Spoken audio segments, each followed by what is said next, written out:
Bismillahirrahmanirrahim. Assalamualaikum warahmatullahi wabarakatuh. Perkenalkan, nama saya Chandra Dibukti dengan NIM 2019-1101 dari kelas B S1 Teknik Elektro. Di sini saya akan menjelaskan mengenai penerapan riset operasi di lingkungan sekitar sebagai bahan penilaian UTS mata kuliah riset operasi. Nah, sebelum itu di sini saya akan membahas beberapa pembahasan. Yang pertama yaitu pengertian riset operasi, pendekatan riset operasi, manfaatnya, dan juga penerapan riset operasi di lingkungan sekitar. Nah, yang pertama, pengertian.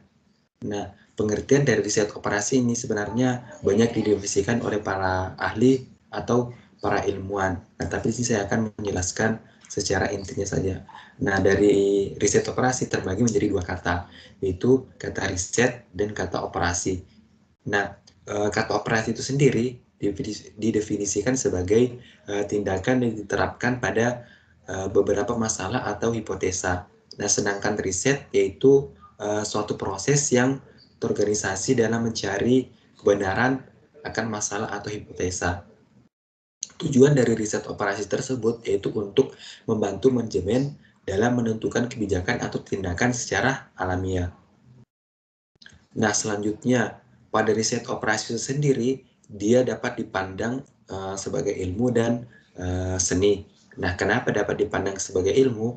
Karena pada riset operasi tersebut dia menggunakan teknik-teknik dan algoritma matematik untuk memecahkan masalah yang ada. Nah, kalau dia dipandang sebagai seni, kenapa? Karena keberhasilan dari penyelesaian model matematis ini sangat tergantung pada kreativitas dan kemampuan seseorang sebagai pelaku analisis dalam proses pengambilan keputusan. Nah, ada pendekatan riset operasi untuk menyelesaikan sebuah permasalahan. Yang pertama yaitu observasi. Jadi kita harus terlebih dahulu mengenali, mempelajari masalah-masalah yang terdapat dalam organisasi atau sistem. Nah, setelah kita mengenali dan mempelajari masalah-masalah tersebut, kita harus mendefinisikan masalah tersebut dengan cara dijabarkan dan ditegaskan dengan singkat dan jelas. Nah, definisi masalah tersebut harus meliputi batas-batasan masalah dan tingkatan di mana masalah tersebut menyangkut unit organisasi lain. Nah, kemudian konstruksi masalah. Penyajian dapat berupa grafik, meskipun model sains manajemen mencakup kumpulan metode matematis dengan menggunakan angka-angka dan simbol-simbol. Nah, setelah itu solusi. Jadi setelah kita observasi, definisi masalah, dan konstruksi masalah, kita harus mencari solusinya. Solusi apa yang dapat menyelesaikan masalah tersebut. Kita harus membuat sebuah penyelesaian yang dapat membantu untuk membuat keputusan. Nah, setelah itu pelaksanaan. Nah, setelah kita mendapatkan solusinya, kita melakukan pelaksanaan. Kita melaksanakan menerapkan solusi yang telah kita dapatkan untuk dipertimbangkan lebih lanjut lagi. Nah, seperti itu. Nah, selain itu, ada manfaat dari riset operasi. Yang pertama itu untuk menetapkan arah tindakan terbaik, dalam artian dapat sebagai untuk mengambil keputusan yang terbaik dari sebuah masalah keputusan di bawah pemetasan sumber daya yang terbatas.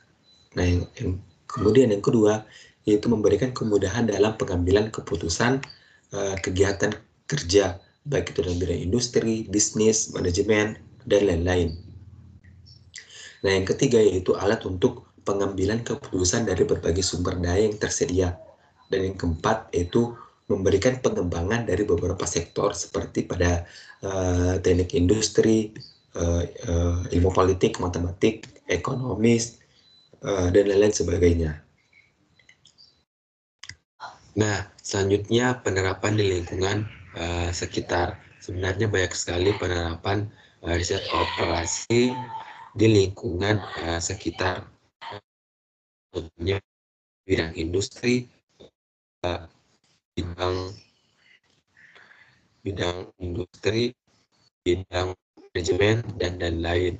Nah, penerapan di lingkungan sekitar, contohnya itu kita dapat menentukan keuntungan dan kerugian hasil penjualan dengan menggunakan metode riset operasi. Jadi kita lebih mudah mengetahui keuntungan dan kerugian kita hasil penjualan yang telah kita peroleh dengan menggunakan riset operasi. Nah, selain itu, penentuan kombinasi produk terbaik berdasarkan permintaan pasar. Jadi kita bisa menentukan produk-produk yang terbaik yang bisa kita salurkan ke konsumen sesuai dengan permintaan konsumen. Nah, selain itu, penempatan lokasi gudang untuk meminimumkan biaya distribusi dan juga mempermudah dalam mengatasi masalah dan dalam pengambilan keputusan agar lebih efektif.